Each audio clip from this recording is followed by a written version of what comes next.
பிரியமானவர்களே, மீண்டுமாக இந்த பதிவின் மூலம் உங்களை சந்திப்பதில் மிக்க மகிழ்ச்சி அடைகிறேன். ஆண்டவராகிய இயேசு கிறிஸ்துவின் நாமத்தில் உங்களை வாழ்த்துகிறேன்.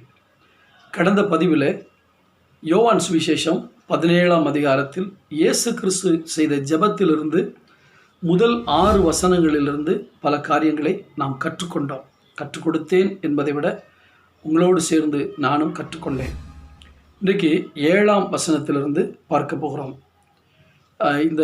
இப்படிப்பட்ட செய்தியை நீங்கள் தொடர்ந்து கேட்க வேண்டுமானால் எங்களுடைய யூடியூப் சேனலை நீங்கள் சப்ஸ்கிரைப் பண்ணுங்கள்.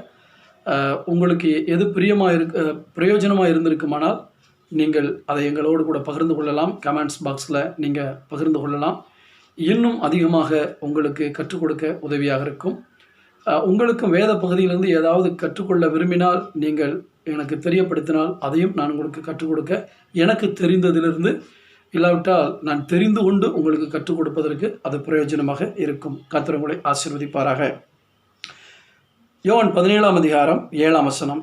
நீர் எனக்கு தந்தவைகளெல்லாம் உம்மாலே உண்டாயினவென்று இப்பொழுது அறிந்திருக்கிறார்கள். நீர் எனக்கு தந்தவைகளெல்லாம் உம்மால் உண்டாயின என்று அறிந்திருக்கிறார்கள். பிதா இயேசுக்கு கொடுத்த அதிகாரம், இயேசுக்கு கொடுத்த மகிமை, வல்லமை எல்லாம் பிதாவினால் உண்டானதென்று இப்பொழுது இவர்கள் அறிந்திருக்கிறார்கள் என்று சொல்கிறார். இவர் யாரோ? இவனுக்கு இந்த ஞானம் எங்கிருந்து வந்தது? காற்றையும் கடலையும் அதட்டுகிறார். இவர் யாரோ? இவ்வளவு வல்லமை இவருக்கு எப்படி வந்துச்சு? இவன் தச்சனுடைய குமாரன் அல்லவா? பலரும் பல கோணங்களில் இயேசுவை வித்தியாசமாக பார்த்தாங்க. எங்கிருந்து இவனுக்கு வந்தது? இப்போ சொல்கிறார், எல்லாமே உங்கள்கிட்ட இருந்து வந்துச்சுங்கிறத இப்போ அவங்க புரிஞ்சுக்கிட்டாங்க. தேவ பிள்ளைகளே, நமக்கு வந்திருக்கிற அத்தனையும் தேவனிடத்திலிருந்து தான் வந்தது என்பதை உணர வேண்டும், ஒத்துக்கொள்ள வேண்டும், அதை அறிக்கை செய்ய வேண்டும். நான் எவ்வளோ கஷ்டப்பட்டு சம்பாதிச்சேன் தெரியுமா? என்னுடைய படிப்பு, நான் ராத்திரியும் பகலும் கஷ்டப்பட்டு படித்து நான் நல்லா கஷ்டப்பட்டு வேலை செஞ்சேன்ட்டு கிரெடிட்டை நம்ம எடுத்துக்கிறக்கூடாது. நமக்கு கொடுக்கப்பட்டிருக்கிற அத்தனையும் தேவனிடத்திலிருந்து வந்தவைகள். எனக்கு ஒரு அண்ணனை தெரியும். ஆரம்ப காலங்களில் அவர் ரொம்ப ஆண்டவரோடு ரொம்ப நெருங்கி வாழ்வார். தனியாக நடந்து வரும்போதே ஆண்டவர்கிட்ட பேசிக்கிட்டே வருவார். அப்படிப்பட்ட அந்த அண்ணனோடு நான் நெருங்கி பழகின நாட்களில், ஆரம்ப நாட்களில் அவரும் நானும் ஒன்றாய் ஒரே சபையில் இருந்தோம். அப்போ ஏதாவது ஒரு பொருளை காட்டி, அண்ணன் இது யாருது அப்படின்னு கேட்டால், இது என்னதுன்னு சொல்ல மாட்டார். ஏசப்பா கொடுத்தது அப்படிம்பார். இல்லாட்டி அவருடைய பேரை சொல்லி அவருடையது அப்படிம்பார். காரணம் என்னென்னா, எனக்குன்னு ஒன்றுமே கிடையாது, நான் ஒன்றும் கொண்டு வந்தது கிடையாது. தாயின் வயிற்றுலேருந்து வரும்பொழுது நிர்வாணியாக வந்தேன், போகும்பொழுது நிர்வாணியாக போகிறேன். நான் எனக்குன்னு சொல்கிறதுக்கு ஒன்றுமே இல்லை. அதனால் இயேசு கூட நான் எவ்வளோ வல்லமை உள்ளவர். இன்றைக்கி அவங்க சும்மா இருந்தால் கூட சில ஊழியக்காரங்களோட கூட இருக்கிற இந்த ஜால்ராக்கள் ரொம்ப புகழ்ந்து அவங்கள ஒன்றுமில்லாமாக்கி விட்டுருவாங்க. ஸோ இயேசு சொல்கிறார், எனக்கு தந்தவைகள் எல்லாம் உம்மால தான் உண்டாயிருச்சுங்கிறத அவங்க தெரிஞ்சுக்கிட்டாங்க. ஸோ தேவ பிள்ளைகளே, உங்களுக்கு உண்டாயிருக்கிற அத்தனையும் தேவனால் கொடுக்கப்பட்டது என்பதை இந்த உலகத்துக்கு நீங்கள் சொல்லிக்கிட்டே இருக்கணும். நான் அடிக்கடி சொல்லுவேன், எனக்கு ஒன்றுமே தெரியாது, நான் படிப்பறிவு இல்லாதவன். இவ்வளவு நாலேஜ் வருதுன்னா இது ஆண்டவர் கொடுத்தது, தேவ ஞானம். எனக்கு படிப்பு அறிவு கிடையாது, ஆனால் தேவ ஞானத்தை தேவன் எனக்கு கொடுத்திருக்கிறார். கர்த்தருடைய பரிசுத்த நாமத்துக்கு மகிமை உண்டாவதாக. 8ஆம் வசனம். நீர் எனக்கு கொடுத்த வார்த்தைகளை நான் அவர்களுக்கு கொடுத்தேன். மக்களை பொறுத்தளவுக்கு நீர் எனக்கு தந்தருளினவர்கள் என்று சொல்கிறார். 2வது அதிகாரம் வல்லமையை பொறுத்தளவுக்கு நீர் எனக்கு தந்தவைகள் என்று சொல்கிறார். ஆனால் இங்கே 8ஆம் வசனத்தில் பிதா அவருக்கு தனிப்பட்ட வாழ்க்கையில் கொடுத்திருந்தார். என்னது? வார்த்தை. இயேசுவே வார்த்தை தான். ஆனால் இயேசுவுக்கும் பிதா சில வார்த்தைகளை கொடுத்திருக்கிறார். அதைத்தான் சொல்கிறார், நீர் எனக்கு கொடுத்த வார்த்தைகளை நான் அவர்களுக்கு கொடுத்தேன். முதலாவது, உம்முடைய நாமத்தை அவர்களுக்கு தெரியப்படுத்தினேன். 2வது, உம்முடைய வார்த்தையை அவர்களுக்கு கொடுத்தேன். இயேசு நல்ல போதகராக இருக்கிறார். நல்ல போதகரே என்றெல்லாம் இயேசுவை பார்த்து சொன்னார்கள். அப்போ இயேசு போதகராக இருந்து என்ன செய்தார்? அற்புதங்கள் செய்தார், அடையாளங்கள் செய்தார். தம்மிடத்தில் வருகிறவர்களுக்கு, தம்மை தேடி வருகிற கூட்டத்துக்கு சோறு கொடுத்தார், சுகம் கொடுத்தார், எல்லாம் கொடுத்தார். ஆனால் தம்மை பின்தொடர்ந்த சீஷர்களுக்கு என்ன கொடுத்தார் தெரியுமா? அவங்களுக்கு கொடுத்த அளவு கூட இவங்களுக்கு எதுவும் கொடுத்துருப்பாரா இல்லையா நமக்கு தெரியாது. ஆனால் 2 காரியத்தை சொல்கிறார். உம்மை கொடுத்தேன், அதாவது உம்முடைய நாமத்தை வெளிப்படுத்தினேன் என்றால் நீங்கள் யாருங்கிறத அவங்களுக்கு கொடுத்தேன். தேவனை கொடுத்தார். 2வது தேவனுடைய வார்த்தைகளை கொடுத்தார். சபை நடத்தக்கூடிய ஊழியர்களாக இருந்தாலும் சரி, சபைகளில் போய் ஊழியம் செய்கிற ஊழியக்காரர்களாக இருந்தாலும் சரி, வெளியே போய் ஜனங்களை சந்தித்து சுவிசேஷ ஊழியம் செய்கிற ஊழியக்காரர்களாக இருந்தாலும் சரி, நாம் மக்களுக்கு எதை கொடுக்கிறோம்? உலக அறிவை கொடுக்கிறோமா? சில பிரசங்கங்களை பார்க்கும் பொழுது தத்துவங்களை பற்றி பேசுவார்கள், மருத்துவத்தை பற்றி பேசுவார்கள், அவர்களுக்கு இருக்கிற அறிவை பற்றி பேசுவார்கள், பல காரியங்களை பற்றி பேசுவார்கள். கேட்கிறவர்களுக்கு அறிவு வளர்ந்துவிடும். பிரியமானவர்களே, நாம் செய்ய வேண்டியதெல்லாம் பிதாவை அவர்களுக்கு வெளிப்படுத்துவோம், பிதாவுடைய வார்த்தைகளை அவருக்கு கொடுப்போம். அதுதான் ஆண்டவர் நம்மிடத்தில் எதிர்பார்க்கிற ஒரு காரியம். நீர் கொடுத்த வார்த்தைகளை நான் அவர்களுக்கு கொடுத்தேன், அவர்கள் அவைகளை ஏற்றுக்கொண்டு நான் உம்மிடத்திலிருந்து புறப்பட்டு வந்தேன் என்று நிச்சயமாய் அறிந்து நீர் என்னை அனுப்பினீர் என்று விசுவாசித்திருக்கிறார்கள். நல்ல கவனிங்க இந்த வசனத்தை. நான் கொடுத்த உடனே அதை அவர்கள் ஏற்றுக்கொண்டார்கள். முதலாவது நாம் வார்த்தையை ஏற்றுக்கொள்ள வேண்டும். அந்த வார்த்தைக்குள்ளே தான் எல்லா ஆசீர்வாதங்களையும் வைத்திருக்கிறார். இன்றைக்கி சில பிரசங்கங்களை கேட்குற ஜனங்களுக்கு என்னென்னா, ஆசீர்வாதமாக ஏதாவது வார்த்தை சொல்ல மாட்டார். அவர் 1000 காரியங்களை சொல்லிக்கிட்டு இருப்பார். மனம் திரும்புதலை பற்றி பேசுவார், இல்லாட்டா விட்டு கொடுக்கறத பற்றி பேசுவார், ஒப்புரவாகிறத பற்றி பேசுவார், தாழ்மையை பற்றி பேசுவார். இதெல்லாம் அவங்க காதில் விழாது. கடைசியாக ஒரு வாக்குத்தத்தம் சொல்லும்பொழுது, ஆஹா ஆண்டவர் இன்றைக்கி என் கூட பேசினார் அப்படிம்பாங்க. இது குழந்தைத்தனம். ஆனால் வார்த்தையை ஏற்றுக்கொள்ளுகிற ஜனங்கள் இருக்கிறார்கள். ஆண்டவர் கொடுத்த வார்த்தைகளை ஏற்றுக்கொள்ளத்தான் நாம் வளர முடியும். தேவ பிள்ளைகளே, வாக்குத்தத்தத்துக்காக அலைகிற கூட்டமா அல்லது தேவனுடைய வார்த்தைகளை முழுமையாக ஏற்றுக்கொள்ளுகிற சீஷர்களா நீங்கள்? இந்த சீஷர்கள் வார்த்தையை ஏற்றுக்கொண்டார்கள், இயேசுனுடைய வார்த்தையை ஏற்றுக்கொண்டார்கள். வார்த்தையை கேட்கிறீர்களா என்று நான் கேட்கவில்லை. பிரசங்கத்தை கேட்குறீங்க, சபைக்கு போகும்பொழுது போதகர் கொடுக்குற பிரசங்கத்தை கேட்குறீங்க, உங்கள் காதில் கேட்குது. ஆனால் அதை ஏற்றுக்கொண்டீங்களா? அந்த உபதேசத்தை ஏற்றுக்கொண்டீங்களா? அந்த அறிவுரையை ஏற்றுக்கொண்டீங்களா? இந்த வார்த்தையை இவங்க ஏற்றுக்கிட்டாங்கன்னா என்ன அர்த்தம்னா, அக்செப்ட் பண்ணிக்கிட்டாங்க, அதை அடாப்ட் பண்ணிக்கிட்டாங்க தனக்குள்ளே. ஸோ அதைத்தான் நம்ம செய்யணும். அதை நாம் ஏற்றுக்கொள்ள வேண்டும், அந்த வசனத்தை ஏற்றுக்கொள்ள வேண்டும். அப்போஸ்தலனாகிய பவுல் சொல்கிறார், நான் உங்களுக்கு கொடுத்த வார்த்தைகளை மனுஷ வசனமாக ஏற்றுக்கொள்ளாமல் தேவனுடைய வார்த்தையாகவே நீங்கள் ஏற்றுக்கொண்டதுனால அது உங்களுக்குள்ள பேலன்ஸ் செய்கிறது என்று 1 தெசலோனிக்கருக்கு எழுதும் பொழுது அதை அங்கே மென்ஷன் பண்ணுகிறார்.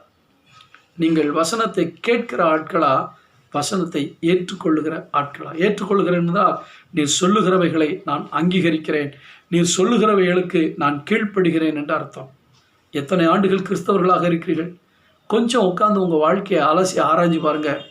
நான் வசனத்தை கேட்கிற நபரா, வசனத்தை ஏற்றுக்கொள்ளுகிற நபரா? யோசித்து பாருங்கள்.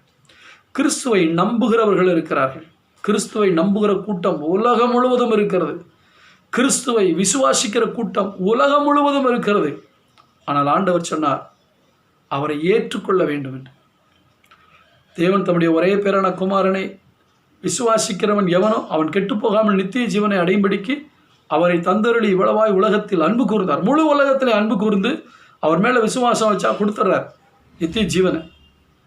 ஆனால் அவருடைய நாமத்தின் மேல் விசுவாசம் உள்ளவராய் அவரை ஏற்றுக்கொண்டவர்கள் எத்தனை பேர்களோ அத்தனை பேரும் தேவனுடைய பிள்ளைகளாகும்படி அதிகாரம் கொடுத்தார். அன்பை காட்டுகிற தெய்வம் அதிகாரத்தை கொடுக்கிறார். எப்பொழுது? அவரை ஏற்றுக்கொள்ளும்போது. இயேசுவை ஏற்றுக்கொள்ளுதலும் ஒன்றுதான், வார்த்தையை ஏற்றுக்கொள்ளுதலும் ஒன்றுதான். ஏனென்றால் ஆதியிலே வார்த்தை இருந்தது, அந்த வார்த்தை தேவனிடத்தில் இருந்தது, அந்த வார்த்தை தேவனாய் இருந்தது. அந்த வார்த்தை கிருபையினாலும் சத்தியத்தினாலும் நிறைந்தவராய் நமக்குள்ளே வாசம் பண்ணினார். அவருடைய மகிமையை கண்டோம். இயேசுவை ஏற்றுக்கொள்ளுங்கள். இயேசுகிட்ட வந்து அவர் கொடுக்கிறதை அல்ல, அவரையே ஏற்றுக்கொள்ள வேண்டும். அவர்தான் நம்முடைய ஆசீர்வாதம். அவர் கொடுப்பது ஆசீர்வாதம் அல்ல, அது நமக்கு தேவைகளை சந்திக்கிறார். ஆசீர்வாதம் என்பது அவர்தான். இன்னொரு பதிவில் ஆசீர்வதிக்கப்பட்டவர்கள் யார் என்பதை பற்றி நான் உங்களுக்கு ஒரு பதிவு செய்ய போகிறேன். உலகத்தினுடைய பார்வை என்ன, தேவனுடைய பார்வை என்ன என்று. ஸோ சீஷர்கள் ஆண்டவரை ஏற்றுக்கொண்டார்கள். இயேசுவை ஏற்றுக்கொண்ட பின்பு அவர்கள் ஒரு காரியத்தை புரிந்து கொண்டார்கள். நான் உம்மிடத்திலிருந்து வந்தேன் என்பதை அறிந்து கொண்டார்கள். இயேசு கிறிஸ்து தச்சனுடைய குமாரன் என்று எல்லாரும் சொன்னார்கள். ஆனால் ஒரு குறிப்பிட்ட சூழ்நிலை வரும்பொழுது, நீங்கள் என்னை யார் என்று சொல்லுகிறீர்கள் என்று இயேசு கேட்டார். உலகம் என்னை பற்றி என்ன சொல்லுகிறது முக்கியம் அல்ல, என்னை நம்பி என்னை பின்பற்றி வந்தவர்கள் என்னை சரியாய் அறிந்திருக்கிறார்களா, அதில் தான் இயேசு கவனமாக இருக்கிறார். தேவனை அறிகிற அறிவிலை தொடர்ந்து நாம் வளர்ந்து கொண்டே இருக்க வேண்டும். பிரியமானவர்களே, இயேசு நீங்கள் என்னை யாருன்னு சொல்கிறீங்கன்னு கேட்ட உடனே பேதுரு டக்குன்னு சொல்கிறாரு, நீர் ஜீவனுள்ள தேவனுடைய குமாரனாகிய கிறிஸ்து என்று. உடனே இயேசுக்கு ஒரு பெரிய சந்தோஷம். இது பிதா உனக்கு வெளிப்படுத்தியிருக்கிறார். நீ கண்டுபிடித்த கண்டுபிடிப்பா இல்லை, பிதா நான் யாருங்கிறத உனக்கு வெளிப்படுத்தி இருக்கிறார். இயேசு அடிக்கடி இந்த பூமியில் இருக்கும் பொழுது நான் வந்தேன் வந்தேன் என்று தான் சொன்னார். ஸோ இப்போ இவங்க புரிஞ்சுக்கிட்டாங்க, இயேசு தச்சனுடைய குமாரன்னு எல்லாரும் சொன்னாலும் இப்போ உண்மையாக இவர் யார் அப்படிங்கிறத கண்டுபிடிச்சிட்டாங்க. யார் தெரியுமா? தேவனிடத்திலிருந்து புறப்பட்டு வந்தவர். நாம் இயேசுவை எப்படி பார்க்கிறோம்? மரியாளுடைய மைந்தனாகவா, தச்சனுடைய குமாரனாகவா? அப்படி பார்க்கிற வரைக்கும் இந்த உலகம் ஒரு அற்புதம் செய்கிற ஒரு சாதாரண நபராகத்தான் அவரை பார்க்கும். ஆனால் நீங்களும் நானும் இயேசுவை பார்க்கும் பொழுது தேவனிடத்திலிருந்து வந்த தேவனுடைய குமார். அவரை ஏற்றுக்கொள்ளும் பொழுது அடுத்த கட்டத்துக்கு நம்ம நகர்ந்து போகிறோம், அடுத்த படிக்கு நம்ம வளர்கிறோம். என்னென்னா, அவரிடத்திலிருந்து தேவனிடத்திலிருந்து புறப்பட்டு வந்தேன் என்பதை இவர்கள் அறிந்து கொண்டார்கள் என்று. நம்மளும் அப்படி தான் இயேசுடைய வார்த்தையை ஏற்றுக்கொண்டா தான் நம்ம வார்த்தைகளை ஏற்றுக்கொள்கிறோமா? வார்த்தைகளை கேட்குற கூட்டம் சபையில் நிறையா இருக்குது. திரும்ப திரும்ப நான் அதை சொல்லேன்னு யோசிக்காதீங்க. சபையில் வார்த்தைகளை கேட்கிற ஒரு கூட்டம் இருக்கிறது. ஆனால் கேட்ட வார்த்தைகளை ஏற்றுக்கொள்ளுகிறோமா? அந்த ஏற்றுக்கொண்டோமானால், இயேசுவே நீர் சொல்லுகிறதுக்கு நான் கீழ்ப்படுகிறேன், நீர் சொல்லுகிறதை அங்கீகரிக்கிறேன் என்று தான் அதனுடைய அர்த்தம். எனவே சர்ச்சில் 1 மணி நேரம் வார்த்தைகளை கேட்கறது முக்கியம் இல்லை. நமக்கு ஒடுக்கப்படுகிற போதனைகள், நாம் மனம் திரும்புவதற்கு ஏதுவாக, நாம் கீழ்ப்படிவதற்கு ஏதுவாக, தேவனுக்காக நாம் ஊழியம் செய்வதற்கு ஏதுவாக என்ன தேவன் நம்மோடு கூட பேசுகிறாரோ அதை ஏற்றுக்கொள்ள வேண்டும். தெசலோனிக்கே பட்டணத்து ஜனங்கள் வசனத்தை ஏற்றுக்கொண்டார்கள். அது மனுஷ வசனமாக அல்ல, தேவனுடைய வார்த்தையாகவே அதை ஏற்றுக்கொண்டபடினால் அவர்களுக்குள்ளே அது பலன் தந்தது. அப்படி ஏற்றுக்கொண்டபடினாலே நான் உம்மிடத்திலிருந்து வந்தேன் என்பதை அவர்கள் அறிந்திருக்கிறார்கள். நீர் என்னை அனுப்பினீர் என்று விசுவாசித்திருக்கிறார்கள். நான் அங்கிருந்து வந்தது மட்டும் இல்லை, நானாக புறப்பட்டு வரல, நீர் ஒரு நோக்கத்தோடு அனுப்பியிருக்கிறீர் என்பதை இவர்கள் அறிந்திருக்கிறார்கள் என்று சொல்லுகிறார். கர்த்தருடைய பரிசுத்த நாமத்துக்கு மகிமை உண்டாதாக. இதில் பாருங்கள், ஏற்றுக்கொண்டார்கள், அறிந்தார்கள், விசுவாசித்தார்கள். 3 வார்த்தை வருகிறது. அவர்கள் நான் கொடுத்த வார்த்தையை, நீங்கள் எனக்கு வார்த்தையை கொடுத்தீங்க, அந்த வார்த்தையை நான் கொடுக்குறேன், அதை ஏற்றுக்கொண்டாங்க. இப்போ பாருங்கள், சர்ச்சில் பிதா ஊழியக்காரனுக்கு வார்த்தையை கொடுக்குறார், ஊழியக்காரன் சபைக்கு வார்த்தையை கொடுக்குறார். அந்த வார்த்தையை ஜனங்கள் கேட்கிறார்களா, ஏற்றுக்கொள்கிறார்களா? நம்முடைய சொந்த செய்தியாக இருந்தால் ஜனங்கள் கேட்பார்கள். தேவன் கொடுத்த வார்த்தையாக இருந்தால் ஜனங்கள் ஏற்றுக்கொள்வார்கள். சபை பாஸ்டர்ஸ் இதை பார்க்கலாம். இந்த ஞாயிற்றுக்கிழமை கொடுக்கறதுக்கு நீங்களே தேடி கண்டுபிடிச்சி ஒரு வசதியான செய்தியை கொடுப்பதில்லை. அந்த கீவேர்டு அவற்றிலிருந்து வரணும். அந்த கீவேர்டு அவற்றிலிருந்து வரணும். திறவுகோல் வசனம் அவற்றிலிருந்து வரணும். ஏதாவது ஒரு சூழ்நிலை நம்முடைய உள்ளத்தில் போடுவார், கவனமாக கவனிச்சுட்டே இருக்கணும். அவர் அந்த வார்த்தையை கொடுத்ததுக்கப்புறம் டெவலப் பண்ண வேண்டியது வார்த்தையோடு வார்த்தையாக இணைத்து அதில் என்ன கருத்தை சொல்ல விரும்புகிறார் என்பதை அறிந்து அதற்கேற்ற வார்த்தைகளை எடுத்து கற்றுக் கொடுக்க வேண்டும். நம்ம தேவனிடத்திலிருந்து வார்த்தையை என்னைக்கெல்லாம் பெற்று ஜனங்களுக்கு கொடுக்குறோமோ அன்னைக்கெல்லாம் ஜனங்கள் அதை ஏற்றுக்கொள்வார்கள். நம்ம சொந்த அறிவிலிருந்து, கண்கார்டன்ஸ்லேருந்து, கர்த்தர் ஸ்தோத்திரம், பல புத்தகங்களை படிச்சுட்டு நான் ஒரு நாள் அப்படி செய்தி கொடுத்ததில்லை. இன்றைக்கு வரைக்கும் ஆண்டவருடைய கிருபையால் கர்த்தர்கிட்ட கேட்டு கொடுத்துக்கிட்டு இருக்கேன். ஸோ இப்படி நம்ம பல விதங்களில் படித்து எங்கேயோ இருக்கிறதில்ல, இல்லாட்டி இன்டர்நெட்டில் தேடி ஹீப்ரு என்ன சொல்லுது, கிரீக் என்ன சொல்லுது, அந்த மொழிபெயர்ப்பு என்ன சொல்லுது, இந்த மொழிபெயர்ப்பு என்ன சொல்லுதுன்னு சொல்லி இப்படியெல்லாம் சொல்லும்பொழுது நீங்களே படித்து அந்த மொழிபெயர்ப்புலேருந்து கற்றுக்கொண்டால் பரவாயில்ல.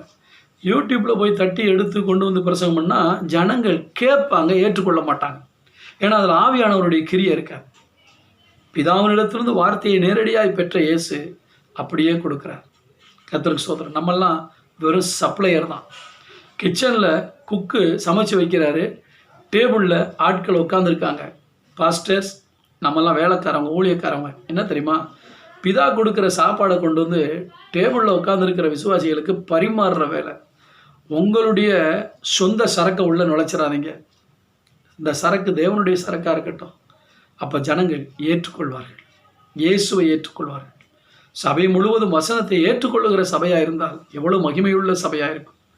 ஆனால் இன்றைக்கி கேட்கிற சபையாக இருக்கிறபடினால்தான் காலையிலேருந்து சாயந்தரம் வரைக்கும் டிவி முன்னாடி உட்காந்து விதவிதமான பிரசங்கங்களை கேட்கிறார்கள். இந்த பாஸ்ட் எப்படி பிரசங்கம் பண்ணுறாரு, அந்த பாஸ்ட் எப்படி பிரசங்கம் பண்ணுறாரு, இந்த ஊழியர்காரர் எப்படி பிரசங்கம் பண்ணுறாரு, இவரை விட அவர் நல்லா பண்ணுறாரு, அவரை விட இவர் நல்லா வேகமாக பிரசங்கம் பண்ணுறாரு, இவர் நல்லா உற்சாகமாக பிரசங்கம் பண்ணுறாரு, இவர் சொங்கி மாதிரி ரொம்ப மெதுவாக பிரசங்கம் பண்ணுறாரு. இப்படி மார்க் போடுறாங்க. ஏன் தெரியுமா? இவங்க வார்த்தையை ஏற்றுக்கொள்ளலை, கேட்கிறவர்கள். அதனால தான் சொன்னார் ஆண்டவர், கேட்கிற விதத்தை குறித்து கவனியுங்கள் என்றார். செவியில் மட்டும் கேட்கக்கூடாது, இருதயத்தில் ஏற்றுக்கொள்ளணும். கர்த்தருக்கு மகிமை உண்டாகும். 9ஆம் வசனத்தை வாசிக்கிறேன். நான் அவர்களுக்காக வேண்டிக் கொள்கிறேன், உலகத்துக்காக வேண்டிக் கொள்ளாமல் நீர் எனக்கு தந்தவர்களுக்காக வேண்டிக் கொள்கிறேன், அவர்கள் உம்முடையவர்களாய் இருக்கிறார்கள். இன்னொரு வார்த்தையை நான் உங்களுக்கு சொல்ல விரும்புகிறேன். 6ஆம் வசனத்தினுடைய நடுப்பகுதி அவர்கள் உம்முடையவர்களாய் இருந்தார்கள். இப்போ 9ஆம் வசனத்தில் உம்முடையவர்களாய் இருக்கிறார்கள். அன்னைக்கு எப்படி உம்முடையவர்களாக இருந்தார்களோ இன்னைக்கு உம்முடையவர்களாகவே தொடர்ந்து இருக்கிறார்கள். அப்படி தொடர்ந்து தேவ பிள்ளையாகவே அவர்கள் வாழ்வதற்கு ஆதாரமாக இருப்பது உம்முடைய வார்த்தை. ஆம் தேவ பிள்ளைகளே, ஒரு காலத்தில் ஜெப வீரனாக இருந்தேன், ஒரு காலத்தில் பரிசுத்தவானாக இருந்தேன், ஒரு காலத்தில் தாழ்மையாக இருந்தேன், ஒரு காலத்தில் ஊழியம் செஞ்சேன். இன்னும் இன்றைக்கு வரைக்கும் அது தொடர வேண்டும். அப்படி தொடர வைப்பது தேவனுடைய வார்த்தையும் தேவனை குறித்த வெளிப்பாடுகளும் மட்டுமே. இயேசு இவர்களுக்காக ஜெபிக்கிறார், சீஷர்களுக்காக ஜெபிக்கிறார். அவன் உலகத்துக்காக ஜெபிக்கலைன்னு சொல்லிட்டார். இங்கே ஒரு காரியத்தை அறிந்து கொள்ளணும். பவுல் எல்லா மனிதர்களுக்காக ஜெபிக்க வேண்டும் என்று சொல்லுகிறார். இன்னைக்கு உலகத்துக்காக நம்ம எல்லாம் விழுந்து விழுந்து ஜெபிக்கிறோம். இந்த கொரோனா வியாதியில் இருக்கிற மக்கள் சுகமாக வேண்டும், சாகும் தருவாயில் இருக்கிறவர்கள் தேவனை அறிய வேண்டும், தேவன் காப்பாற்ற வேண்டும் என்று. அன்பானவர்களே, இதெல்லாம் நம்மேல் விழுந்த கடமை. ஆனால் அதிகமாக நாம் ஜெபிக்க வேண்டியது யாருக்காக தெரியுமா? தேவனுடைய வார்த்தையை பெற்றுக்கொள்ளுகிற ஜனங்களுக்காக. ஒரு போதகர் உலகத்துக்காய் ஜெபிக்க வேண்டியது அவசியம். அதே சமயம் தன் கையில் பிதா எடுத்து கொடுத்திருக்கிற மக்களுக்காக, அந்த திருச்சபைக்காக, திருச்சபை மக்களுக்காக அதிகமாய் ஜெபிக்க வேண்டும். எல்லா மனிதர்களுக்காக ஜெபியுங்கள், அது நம்மேல் விழுந்த கடமை. எல்லா மனிதர்களுக்காக நாம் ஜெபிக்க வேண்டும். ஆனால் அதே சமயத்தில் தேவன் நமக்கென்று யாரை நம்முடைய கையில் எடுத்து கொடுத்திருக்கிறாரோ அவர்களுக்காக நாம் ஜெபிக்க வேண்டும். நான் ஒவ்வொரு நாளும் முதலாவது கர்த்தரின் கையில் கொடுத்திருக்கிற மந்தைக்காகத்தான் ஜெபிக்கிறேன். அதற்கு பின்பு மற்ற காரியங்களுக்காக போகிறேன். ஏனென்றால் எனக்கு உத்தரவாதம் கொடுக்கப்பட்டிருக்கிறது. அவர்களை பாதுகாக்க வேண்டிய ஒரு பொறுப்பை கர்த்தர் எனக்கு கொடுத்திருக்கிறார். கர்த்தருக்கு ஸ்தோத்திரம். நான் ஒவ்வொரு நாளும் என்னுடைய மந்தைக்காய் ஜெபிக்கிறேன். இதை பார்த்து கொண்டிருக்கிற ஊழியக்காரர்களே, உங்கள் மந்தைக்காய் தினந்தோறும் ஜெபியுங்கள். விசுவாசிகளே, உங்கள் மேய்ப்பருக்காய் ஜெபியுங்கள். முழு உலகத்துக்கும் ஜெபம் பண்ணுங்கள், ஆனால் உங்கள் மேய்ப்பருக்காக ஜெபிக்க வேண்டும். ஏன் தெரியுமா? ஆண்டவரே, எங்கள் பாஸ்டரை வல்லமையாக பயன்படுத்தும் அப்படிங்கிறத விட உங்கள்கிட்ட இருந்து வார்த்தையை பெற்று எங்களுக்கு கொடுக்கணும். அதுதான் எங்களை போஷிக்கும். கடையிலேருந்து வாங்கிட்டு வந்து சாப்பிட்றது வாய்க்கு ருசியாக இருக்கும், உடம்புக்கு ஆரோக்கியமாக இருக்காது. ஆனால் அம்மா சமைச்சு கொடுக்குற சாப்பாடு ஆரோக்கியமாக இருக்கும், வாய்க்கு ருசியாக இருக்கும். உங்களுடைய போதகருடைய ஆகாரம் பிதாட்டிருந்து வந்துச்சுன்னா டேஸ்ட்டாக இருக்கும். அவரே சொந்த சரக்கை கொடுத்தாருன்னா அது கொஞ்சம் நிறைய கலப்படமெல்லாம் கலந்துருக்கும், அது உடல் நலத்துக்கு கேடு. ஆனால் என்னை பொறுத்தளவுக்கு கர்த்தருடைய அழைப்பை பெற்ற ஒவ்வொரு தேவனுடைய தாசர்களும் அவர்கள் கண்ணீரோடு தேவனுடைய பாதத்தில் அமர்ந்திருந்து வார்த்தையை பெற்றுக்கொண்டிருக்கிறார்கள். ஒரு சிலர் தான் அப்படி அசால்ட்டாக இருந்து விடுகிறார்கள். அவர்கள் உம்முடையவர்களாக இருக்கிறார்கள். நான் கொடுக்கிற வார்த்தை, நான் செய்கிற ஜெபம் அவர்களை தொடர்ந்து உம்முடையவர்களாகவே வைத்து கொண்டிருக்கிறது. அதிகமான வருடங்கள் ஊழியத்தில் இருக்கிறேன். நான் பார்க்கும் பொழுது அநேகர் ஆரம்பத்தில் இருந்த உற்சாகத்தை இழந்து விடுகிறார்கள், ஊழியத்தை இழந்து விடுகிறார்கள், பரிசுத்தத்தில் விழுந்து போய் விடுகிறார்கள். காரணம் என்னவென்றால் இவர்கள் இந்த வார்த்தையை பிடித்து கொள்வதல்ல, விசுவாசத்தை பிடித்து கொள்வதல்ல. இது ரெண்டை தான் தொடர்ந்து நம்ம விசுவாசிகளுக்கு போதிச்சுக்கிட்டே இருக்கணும், கடைசி வரைக்கும் தொடர்ந்து நிலை நிற்பதற்கு. இயேசு சொன்னார், முடிவரியந்தம் நிலைத்திருப்பவனே ரட்சிக்கப்படுவான். அவர்கள் உம்முடையவர்களாக இருந்தார்கள் உலக தோற்றத்துக்கு முன்பாக. இப்போ என்ன அனுப்புனீங்க, வார்த்தையை கொடுத்தோம், இப்போ அவங்க உம்முடையவர்களாக மாறிவிட்டார்கள், உம்முடையவர்களாகவே இருக்கிறார்கள். இங்கே உம்முடையவர்களாக இருக்கிறார்கள், ப்ரெசன்ட் டென்ஸ். இப்போவும் அவங்க உம்முடைய பிள்ளைகளாகத்தான் இருக்காங்க. இதை பார்க்குற நீங்கள் இப்போவும் தேவனுடைய பிள்ளையாக இருக்கீங்களா? இப்போவும் தேவனுடைய வார்த்தையை விசுவாசிக்கிறீங்களா? இப்போவும் பரிசுத்தத்தை காத்துக்கொள்கிறீங்களா? இப்போவும் கீழ்ப்படுகிறீங்களா? ஒரு காலத்தில்ங்கிற கதை இருக்கக்கூடாது. இப்போவும் நான் ஆண்டவருக்கு பிரியமாய் வாழ்கிறேன், இப்போவும் நான் பரிசுத்தமாய் வாழ்கிறேன் என்பதுதான் மிக முக்கியம். 9ஆம் வசனம் அதைத்தான் சொல்கிறது. இன்றைக்கு நாம் 7ஆம் வசனத்திலிருந்து என்ன பார்த்தோம் என்றால், இயேசுவுக்கு இயேசுவிடத்திலிருந்து அத்தனையும் பிதாவினிடத்திலிருந்து வந்தது என்பதை அவர்கள் அறிந்து கொண்டார்கள். இயேசுவுக்கு பிதா கொடுத்தது வார்த்தை. அந்த வார்த்தையை இயேசு இவர்களுக்கு கொடுத்தபோது அதை ஏற்றுக்கொண்டார்கள். இயேசுவை அறிந்தார்கள், இயேசுவை விசுவாசித்தார்கள். ஸோ நாம் ஏற்றுக்கொள்ளும் பொழுது அறிய வேண்டும், அறியும் பொழுது விசுவாசித்து வளர வேண்டும். இயேசு அவர்களுக்காக ஜெபிக்கிறார், தம்முடைய சீஷர்களுக்காக அதிகமாய் ஜெபித்தார். அப்படி ஜெபித்ததின் விளைவாக அவர்கள் தொடர்ந்து பிதாவுடையவர்களாகவே இருக்கிறார்கள். 10ஆம் வசனம், என்னுடையவைகள் யாவும் உம்முடையவைகள், உம்முடையவைகள் யாவும் என்னுடையவைகள், அவர்களில் நான் மகிமைப்பட்டிருக்கிறேன். என்னுடையவைகள் என்று பொருளை குறித்து சொல்லவில்லை, மனிதர்களை குறித்து சொல்கிறார். ஏனென்றால் அவைகளில் என்றல்ல, அவர்களில் என்று சொல்கிறார். ஸோ என்னுடையவைகள் யாவும் என்று சொல்லும்பொழுது என்னுடையவைகள் என்ன? எனக்கு சொத்தோ சுகமோ வீடோ பணமோ எதுவும் இல்லை, நீர் எனக்கு கொடுத்த ஆத்துமாக்கள் தான் என்னுடையவைகள். என்னுடையவைகள் உம்முடையவைகள். ஸோ நீர் எனக்கு தந்தது எல்லாமே உம்முடையவைகள். நாமும் அப்படி சொல்லி பழகணும். இது என்னதுன்னு சொல்லாமல் பிதா கொடுத்தது, தேவன் கொடுத்தார், தேவன் தந்தார், இதான். அவர்களில் நான் மகிமைப்பட்டிருக்கிறேன். பிதா இயேசுவை மகிமைப்படுத்தினார். இப்பொழுது சீஷர்கள் மூலமாய் இயேசு மகிமைப்படுகிறார். அவர்களில் நான் மகிமைப்பட்டிருக்கிறேன். பிதா குமாரனை எப்படி எந்த அளவுக்கு அறிந்து அவரை மகிமைப்படுத்தினாரோ, இப்போ சீஷர்கள் இவர் யார் என்பதை அறிந்து அவரை மகிமைப்படுத்துகிறார்கள். அதற்கு முன்னாடி வித்தியாசமாக இருந்தாங்க, இப்போ இயேசுவை மகிமைப்படுத்துகிறார்கள். நாம் இயேசுவை அறியத்தான் அவரை மகிமைப்படுத்த முடியும். ஆண்டவரே, நான் உங்களை மகிமைப்படுத்துகிறேன் ஆராதனையிடம் முழங்கால் படிட்டு கையை உயர்த்தி மகிமைப்படுத்துகிறேன்னு என்ன அர்த்தம்? அவரை அறியத்தான் அவர் யார் என்பதை அறிக்கை செய்து நாம் மகிமைப்படுத்த முடியும். கர்த்தருடைய பரிசுத்த நாமத்துக்கு மகிமை உண்டாவதாக. இன்றைக்கும் 4 வசனங்கள் தியானித்தோம். 7, 8, 9, 10. நாமும் கற்றுக்கொள்ள வேண்டும்.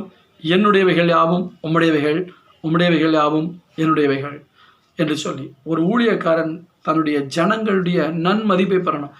ஊழியக்காரனை ஜனங்கள் மகிமைப்படுத்திடக்கூடாது, ஆனால் மரியாதைக்குரியவராக வைத்திருக்கணும். ஆமாம், இவர் சொல்கிறது ஒன்று செய்கிறது ஒன்று, இப்படி தான் சொல்லுவார் ஆனால் செய்ய மாட்டார் அப்படின்லாம் உங்களுடைய வாழ்க்கையில் உங்கள் வாழ்க்கைக்கும் இடைவெளியை பார்க்கக்கூடாது. ஜனங்கள் அதை ஒன்றாய் பார்க்கும் பொழுது உங்கள் மேலே மதிப்பு வைப்பாங்க. ஊழியக்காரங்களுக்கு மகிமை இல்லை, அது கர்த்தரை கொடுக்குற மகிமை உண்டு. ஆனால் அந்த மகிமை நம்ம கொண்டு போய் என்ன செய்யணும்? அவருடைய பாதத்தில் வச்சுக்கணும். அந்த மகிமையை மட்டும் நம்ம எடுத்துக்கொள்ளக்கூடாது. அங்கே தான் ஆபத்து வருகிறது. கர்த்தருடைய பரிசுத்த நாமத்துக்கு மகிமை உண்டாதாக. தொடர்ந்து அடுத்த பதிவிலே 11ஆம் வசனத்திலிருந்து தியானிப்போம், ஜெபிப்போம். பரிசுத்தமுள்ள பிதாவே, இன்றைக்கு நம்முடைய பிள்ளைகளுக்கு இந்த காரியங்களை போதிக்க நீர் உதவி செய்தீர், அதற்காக நன்றி செலுத்துகிறேன். அப்பா, நாங்கள் உம்மை அறியத்தான் ஆண்டவரே நீர் யார் என்பதை ஒரிஜினலாய் நாங்கள் பார்க்க முடிகிறது. இயேசுவே, நீர் சொன்னது போல எல்லாம் பிதாவினால் உண்டானது என்று சொன்னது போல எங்களுக்கு நீர் கொடுத்ததெல்லாம் உம்மாலே உண்டாயின. ஆண்டவரே, இதை பார்க்கிற ஜனங்கள் வசனத்தை ஏற்றுக்கொள்ளுகிறவர்களாய் காணப்பட, இயேசுவை எப்படி ஏற்றுக்கொண்டார்களோ அதே போல இயேசுடைய வார்த்தைகளையும் ஏற்றுக்கொள்ள கிருபை தார். அவர்கள் இன்னும் உம்மை அறிகிற அறிவிலை வளரட்டும், உம்மை விசுவாசிக்கட்டும். ஆண்டவரே ஸ்தோத்திரம். நீர் இன்றைக்கும் எங்களுக்காய் ஜெபித்து கொண்டிருக்கிறீர். பிதாவுடைய வலது வருஷத்தில் அமர்ந்து இன்றைக்கும் இயேசு ரத்தம் எங்களுக்காய் பரிந்து பேசி கொண்டிருக்கிறது. அதற்காய் நன்றி செலுத்துகிறோம். அப்பா, எங்களுடையது என்று சொல்வதற்கு ஒன்றுமில்லை, எல்லாம் நீர் தந்தது. எங்களுடையவைகள் யாவும் உம்முடையவைகள். பரலோகத்தில் நீர் வைத்திருக்கிற அத்தனையும் எங்களுக்குரியது. அதற்காய் நாங்கள் நன்றி செலுத்துகிறோம். தொடர்ந்து நம்முடைய பிள்ளைகள் உம்மை அறிகிற அறிவிலை வளர உதவி செய்யும். இயேசுவின் நாமத்தில் பிதாவே, ஆமென். கர்த்தர் உங்களை ஆசீர்வதிப்பாராக. தொடர்ந்து இந்த சேனலை சப்ஸ்கிரைப் பண்ணாதவங்க இதே போல் இன்னும் பல பதிவுகள் மூலமாய் உங்களை சந்திக்கிறேன். கர்த்தர் உங்களோடு கூட இருப்பாராக. ஆமென்.